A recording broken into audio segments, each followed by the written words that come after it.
urarinzwe mwana wanje mwana wanje mwana wanje urarinzwe uzubabaza neza rimura chapo urakomeza kwihangana inshuti leta mutegeko muri wawe sogezera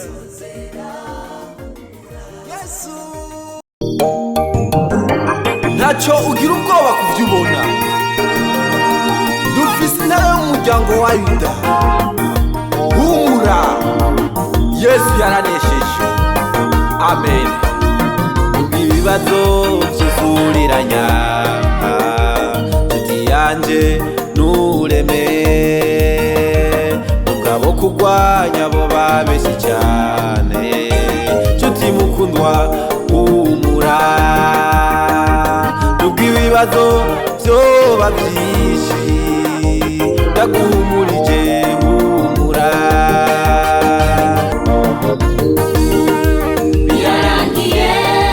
birarangiye ibyo kwitwa amazina mabi birarangiye ibyo kwitwa mayibobo birarangiye ibyo kwitwa umupfakazi birarangiye ibyo kwitwa nacyo maze birarangiye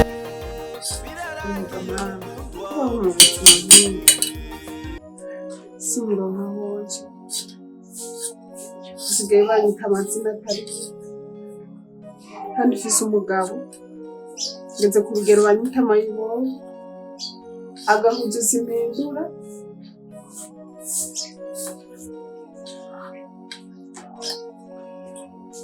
n'aka gatenge nyine kahetse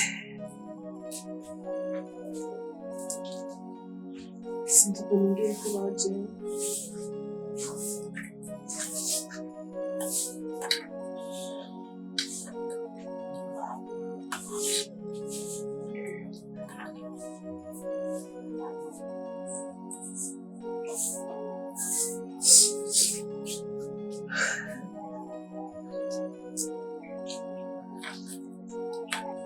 kumana ntabwo ubuzima nzabuva mu byarizero ubuyi bwa saa sita no mu gatondo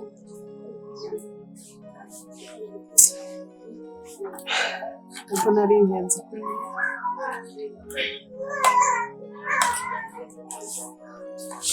nari ingenzi mugabo ntacyo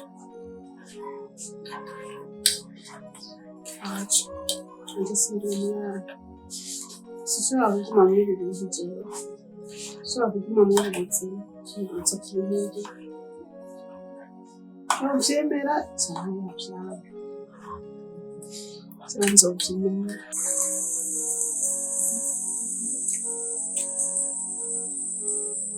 Chérie. Imvura ndabero.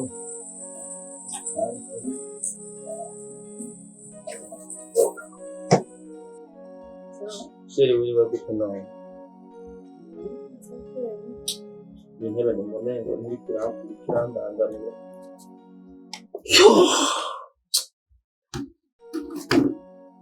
None shire, amuntu yakwiriye n'umugariko rero. Gusura.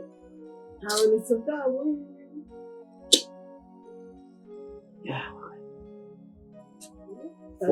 Fungura. Chérie. Nari mvuye kuraba mugati kwa dufaranga ariko n'umuntu ntacapfiremo. Ntagira yaguhaye. Tukiri aho nyene rero ku neza yawe batse ko tubanye neza niba hari ibijyana no kwihangana bana jabukeye ubu muyu bwami isi yose mu gatondo saa sita no mu ijoro rero ntabyo nshobora mu gatondo aho bukera byo tugende umpe divorce ibi bintu nabyo no kwihangana mu gatondo na saa sita no ku mugoroba Mundu menga barankorose no bivamo divorce yo muri dahita ni wihangane se bizoye narihanganye ndagenda aho nduki ibi tora nawe ubuntu sheda sheri ndira kugiye reka nanjye si jewe je ndarambiwe nanjye numva na jewe inzara uruti rumugora n'umugongo umugongo urumugura n'inda ariko rero komeza kwihangana nta Imana itogukura kandi nta itokugeza narihanganye ndasubira ndihangana ubu ndarushe ibi bintu navyo ni ukwihanganira jewe sheri amageragezwa ni menshi ariko iyo wihanganye ukayacamwo haragera ibihe Imana ikaguhindurira ubuzima amageragezwa narayabayemwo ubu harageze ko nduha kandi nafashe ingingo bukeye ejo mu gatondo uza divorce kuko ndarushe none sheri ubwo wibuka amajambo y'Imana pastor yadusomeye umunsi tugira mariage twubaka wowe uzorondera ubundi avyihanganira sinanzi ko ari ibi sinari kwirwa ndemeye wowe wovyihanganira ivyo bindi bavuga ati kubaka n'agatangaza mugatangaza ibi nta birimo kandi burya inzu burya abo bose ubona ntibaze ngo niko bahiriye ngo niko bama baronka ivyo bashaka ahubwo nuwihangane je ndagusavye ndazi yuko imbere ari heza hari Imana yavuganye nanje kandi izogishitse ushobora kwihangana uzokirindira wenyene vyo tutari kumwe sheri please ndagusavye umbabarire jewe nkeneye ubundi buzima kandi urazi ko tubanye neza kandi ibi ntitwobipfa kuko ubu ni ubuzima buzi umwanya mutoya ubundi umwanya bugahinduka none tudapfuye ibindi twopfa n'ibindi sheri uribuka ijambo ry'Imana yadusomeye wa mupasitori getiko turahana impeta kakabiri yakanje kari hengwa sheri reka basi ngira ngo wahibagiye reka ndakwibuka ndavyibuka mugabo ivyo sinari ndabizi ko bimeze hari mu Bikorino igice c'indwi ku murongo w'icumi ndahibuka sheri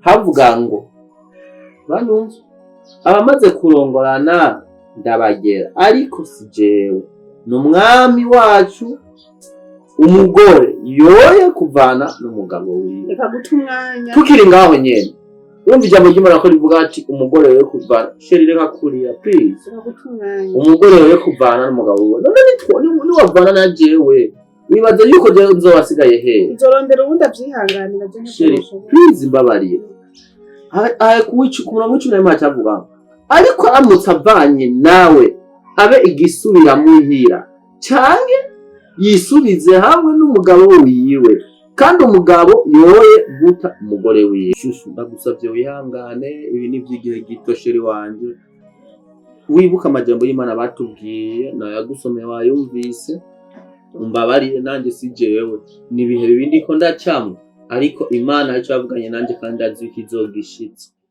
ico yavuganye nawe ukirindire wenyine jewe tutari kumwe sheri ibi bintu sinovyihanganira ubuyi bwa misi yose ubuyi misi yose ubuyi mu gatondo saa sita ku mugoroba wowe bivamwe ibi wowe wovyihanganira ariko bwabonetse ushaka niyo none misi yose nibwo buboneka erega nanje nibwo mba narose vraiment ushaka ucuna kweri ndarushe karambiwe ndarushe nige twasezeranye ko tuzabana mu mahigwa no mu marushwa tungaburira ubuyi bwa misi yose biwari wabije si jewe hajya bugiye muri mwasezerana mukavuga ati tuzobana mu mahigwa no mu marushwa amarushwa naya nyene none kubera ko utabimbwiye amahigwa nayo ni hajya mutunganirwa nayo nyene tuzoyacamwo mugabo ntiwambwiye ko uzodurangaburira ubuyi bwa misi yose erega niyo marushwa nyene none wari wabimbwiye ayandi marushwa no yihanganira mugaye no mu kwihanganira ihangane mukunzi wanje mu byo twasezeranye kuvana nta birimwo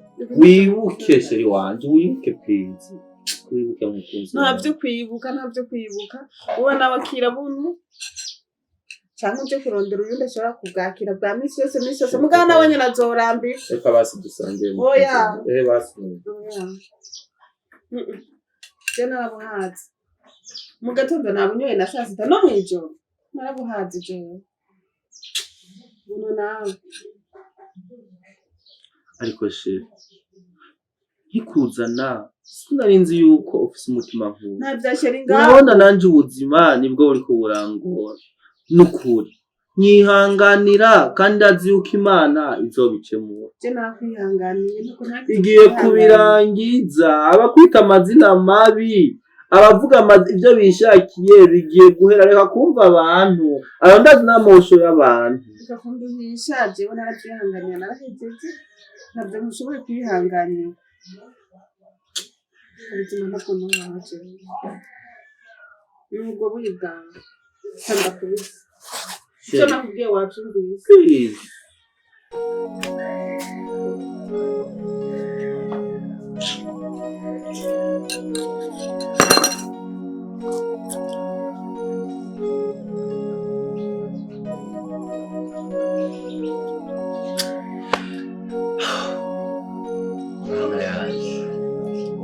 Ndakwinginze n'abagahinda mfise aho umugore wanje ngo agiragenda, Mana yanje cira inzira hatagira inzira, shikana ico bavuganye nawe.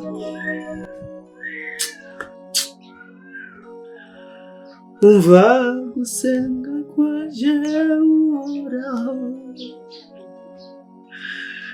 umva gusenga kwanje Mana,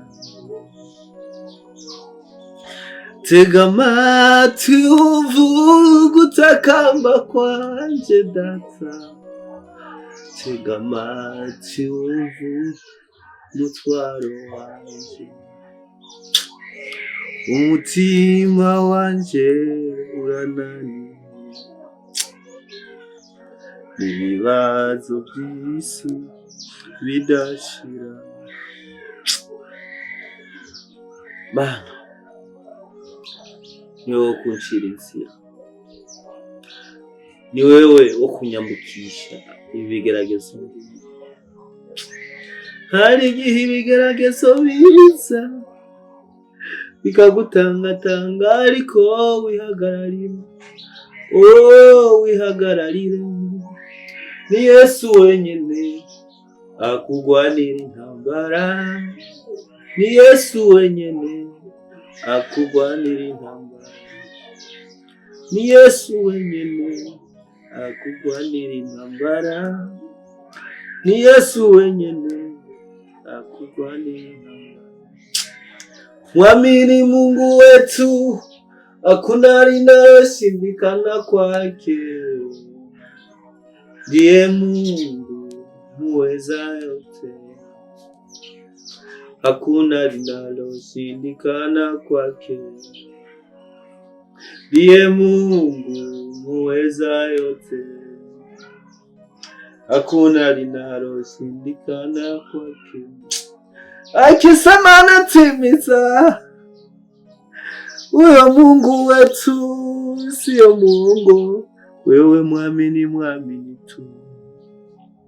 Ndiye Mungu muweza yote.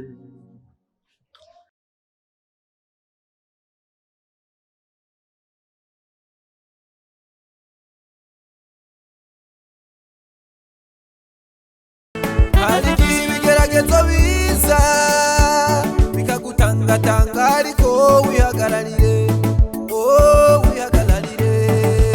Yesu wenyene akugwanira intambara, Yesu wenyene akugwanira intambara, Yesu wenyene akugwanira intambara, Yesu wenyene akugwanira intambara. Akisema anatimiza. Huyo Mungu wetu sio muongo, wewe mwamini tu. Ndiye Mungu muweza yote, hakuna linaloshindikana kwake. Ndiye Mungu muweza yote, hakuna Baba, hakuna linaloshindikana kwake.